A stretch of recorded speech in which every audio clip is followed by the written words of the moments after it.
Hey guys, Adam Rhodes, Vice President, Senior Loan Officer of Western Ohio Mortgage here in Sydney, Ohio. Today is another episode of the Mortgage Guy Podcast, and today we're going to talk trigger leads, rates, and what's happening in the market in regards to where interest rates are headed and what's going to happen in the near future. And hopefully we have some good news for you. May not be immediate, but something that's good is coming down the pike, I think. Anyways, I have my co-host Gracie, my son's service dog. I'm keeping her in check here. She's super fixated on these treats right now, so I'll give you one. Say hi. Say hi, everybody. Anyways, let's hit the trigger leads, right? So trigger leads, a lot of people have been talking about it, been announcing it on Facebook, how it's gone, and it's true, they are gone. So what is a trigger lead? Trigger leads back in the day, they got real bad during COVID and continued on as such into 22 into just last month. In a nutshell, you're sitting in my office, we're doing a credit check. Once I pull that credit, what happens is the credit bureaus, TransUnion, Equifax, Experian, they're selling that information and data to any kind of lender that wants to buy leads from them, in essence. And they know a mortgage company pulled that credit report, so in that particular case, they're selling it to other mortgage lenders. And it's a bottom feed situation. So these lenders are buying these leads from the credit bureaus, and then they blast your client within, 5 minutes usually. And, we've had cases where people were getting 50 and 60 calls over the next couple of days after a credit check. And it was quite a pain for the client, quite a pain for the lender, right? Because no one takes into account the cost to acquire a client. And then they just come in, swoop in, and try to steal them. Sometimes they would impersonate that they were working for us or whatever lender pulled your credit. And sometimes they were honest, and, sometimes they tried to lead people into teaser rates and stuff like that just to get their attention. It was quite a nightmare for a lot of clientele, lenders that weren't doing the trigger leads and getting clients stolen from them and whatnot. But nonetheless, that is officially gone. We were in D.C. last year in April of 25 pushing that legislation. This legislation is not new. It's been around for years, I think more than 6 years actually. It just could never get attached to anything to get over the finish line. In April last year, we were really pushing it really hard during national advocacy with the national MBA, and it got over the finish line, I don't know, in August or something like that. Then there had some time for it going into effect, but effective March 5th, it is officially gone. Now, this is not to say that if you already had a relationship with a lender and they repulled your credit, or someone else pulled your credit, that originating lender could get notified just because they actually have a relationship with you already. But the concept of just random lenders out there buying leads from the credit bureaus, that is gone. Even if you've never heard of that company, they're gone if they don't have a relationship with you. So that's good news. Good news. It'll help reduce some of the headaches and the stress out there when buying a house. And that's good. Anyways, rates. So let's talk about that. We got another Fed meeting coming up in about a week or so. Good news, bad news. Bad news is most likely not going to do a rate cut. So rates were looking real strong over the last couple of weeks until the Iran conflict kind of spiked some stuff. Oil futures went up. There's still no idea exactly where oil prices will head. It just kind of depends on the Strait of Hormuz issue. They're looking at unleashing some of the reserves to help stave off price increases. But we're going to kind of keep an eye on that, see where oil futures are going to go and the instability in the market right now. But I know the Trump administration has been really pushing for another rate cut, kind of like what he was doing all of last year, which fell on deaf ears at the Fed. And it still is. I mean, they're urging a rate cut prior to the actual Fed meeting.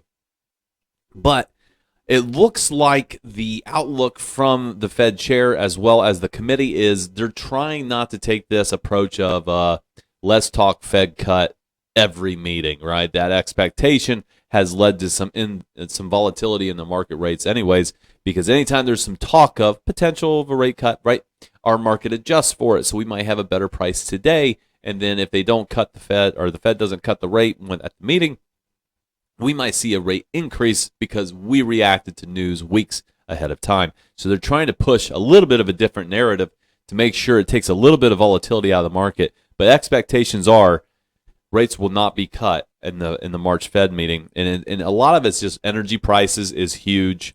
The labor market is based off statistics specifically. They just kind of stabilized in other words, based off the Labor Department memo that they had sent out about a week ago. And they're just trying to slowly decrease, I think, but there's not enough indicators for them to do a cut right now. But I will say long term, this is the good news. Long term, the expectation is they do expect 2 to 3 rate cuts throughout 2026. So again, I don't like to quote specific rates, but in generality, with solid credit, government lending rates, they're in the upper 5s at par. Conventional rates, they had snuck into that upper 5 range for a hot second prior to the Iran conflict, but now are back into that low 6 range, that 6 1/8 to 6 1/2, 6.65. It just kind of depends on credit profile, down payment, stuff like that. But just to give you an idea, still rates significantly better than what they were a year ago when they were in the 7s and 7.5 range. So we are better off now still, and hopefully the trends are still going to be going down over the next 12 months. So some good news. The spring market is here. There's a lot more listings hitting. There's a lot more activity. So that's good news. There's a little bit more supply out there. And we've noticed the dwell time on market. You still with me? Crazy? The dwell time on market is a little bit longer than what we obviously would have saw in COVID, the 24-hour takes, the 48-hour off markets. But I will say this, if that house is priced right and you're watching this and you're a buyer, that house is priced right and it's in the right area with the correct updates, they are still flying within a couple of days. So don't sit back on your laurels here. You got to get out there. You see a house that you like, go check it out and be prepared to pull the trigger on that offer because other people are doing it right now. We just saw a couple more over the ass, like a significant over the ass, because it was priced correctly, great size, it had a lot of potential. So you got to be ready for that. That's not going to happen on every house, of course. There is a little bit longer dwell time, but be prepared. Be prepared. Speak to your lender. Get your pre-approval. Get your documents in. Okay. Let's make sure everything's solid. That way, when you pull the trigger on that offer, you can feel pretty confident that you're not going to have any issues. We do have an update. You want that one? Don't stare at it. You can have it. You want it? You want it? There you go. Anyways, quick update. You don't like that one? What's going on? Eat it. You want the other ones? That's fine. Picky. Unbelievable. You're like a kid. Does that have to be a chicken nugget? Jeez. Anyways, we just got done with the Ohio Mortgage Bankers Future Leaders Program. Had a record number. It was fantastic. Had about 18 speakers, CEOs, owners, coaches all over the country that donated their time and their expertise in any particular topic we asked them to present on. It was great. And then this past week on Wednesday, we had our day at the State House. So that's our opportunity to take a lot of the people, the future leaders, have never done this before, as well as some veterans that have been there multiple times. We go and we set meetings. We talk to legislators about all the topics of the day.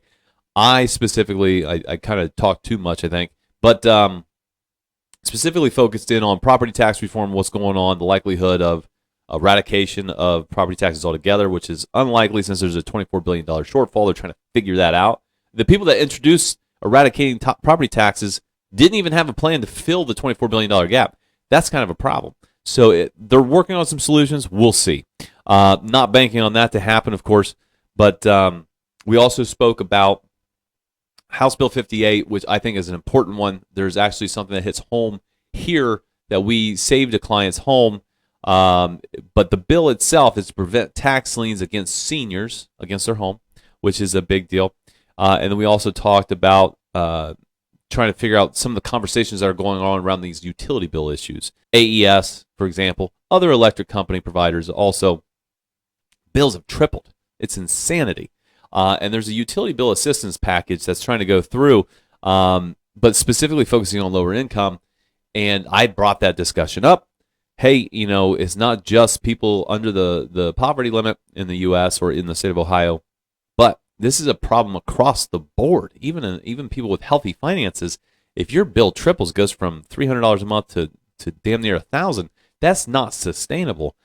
So we're trying to spur some more conversations with our legislators at the State House to make sure something can be done about this. So I did want to inform you, those are the conversations we've been having. Insurance regulations, a lot of other things going on to make sure that we're trying to keep housing affordable as much as possible. We know, and if you're watching this, there's only so much a government agency can do in regards to the affordability crisis. The only thing they can do, which I brought up, property tax legislation to assist in keeping people in their homes and not getting jacked up on property taxes, as well as staving off the constant increases causing an affordability crisis for new home buyers going into the market. Insurance regulations, some of the problems that's been causing with the increases in insurance, and the other thing, assisting new construction. Now, again, government agencies, they might be able to sponsor areas or help with areas on large apartment complexes, but I'm talking about single-family homes, even multifamily homes, trying to find ways and work with local counties and municipalities in order to reduce the expenses or the impact fees, you could say, on new developments in the area. We're still 4 million housing starts short in the U.S. to kind of break even on this equilibrium and this need for housing. And so that's something a government agency can help with.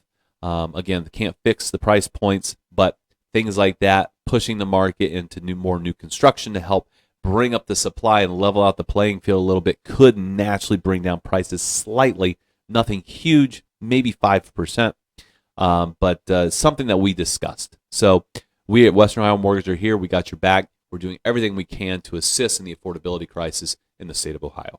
So if you guys have any questions, holler at us. All my information is at the bottom of the screen along the banner. But remember, subscribe to YouTube. Check us out on Spotify and Apple Podcasts. And we'll see you all